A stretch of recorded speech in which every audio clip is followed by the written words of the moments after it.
Hey everybody, welcome to another edition of Dan's Grand Valley Railroad. Don't really have any real updates. I haven't really been working on the layout lately.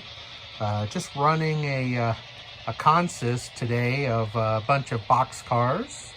I think I've got 9.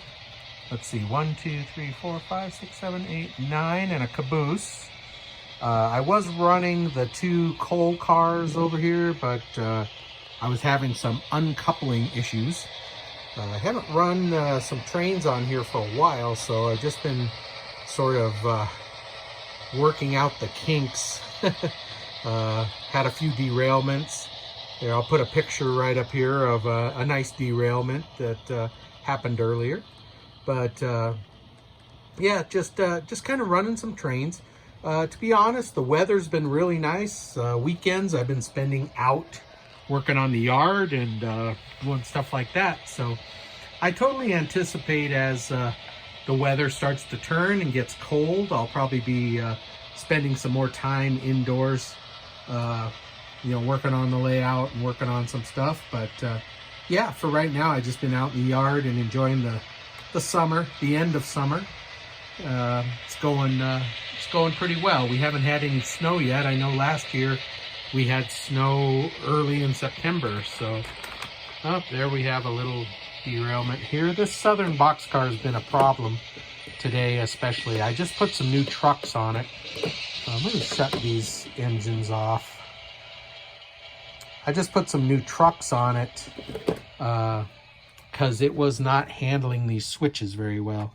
And I see it's still doing it. One of the problems with this, it has a metal plate glued on the bottom, and then the chassis or the frame of the car is underneath, so I can't really take it apart. Like these, you can remove the shell and then take the whole thing off, and I've got weights in these, but this one I can't really take apart without probably damaging it, and it's just a little bit light, and so it doesn't handle the switches very well.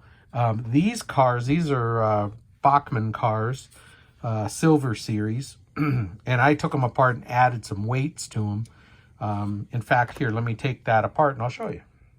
Okay, sorry about that. I took that Western boxcar apart, and that's one of the Bachmann Silver Series, like this one, and it has enough weight in it on its own on the chassis. In fact, I'll show you over here at the bench.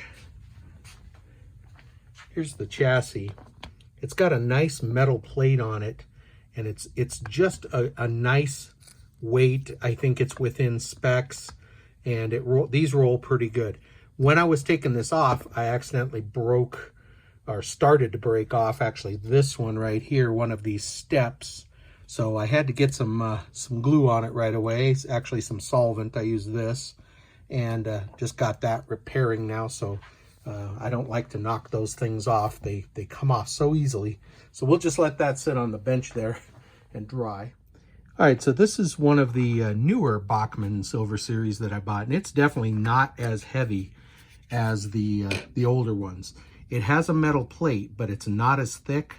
So I added several ounces of weight to this one to get it to track nicely. They still give me some headaches. I'm not sure if it's the wheels, but they still give me some issues on some of the switches. But they do okay. I've got 2 of those. And then I've got 2 more refrigerator cars there that you can see. And if you remember back a few videos ago, we weathered those. But they're essentially the exact same thing as these guys.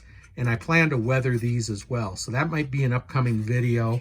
It's been a while since I've weathered anything, so but that's really all I've got going on. So we'll just get this consist rolling again and get a couple of video shots for you, and we'll call it a week. I just wanted to check in with you guys, let you know I'm still out here, still making videos, and I appreciate all you new subscribers. Actually got quite a few. I think we're up to 470, so pretty cool. But again, thank you so much, and I'll just cap this short video with a few shots of the consist, if I can keep it going around without derailing, that is. All right, we'll have another update soon. Thank you, everybody. Take care.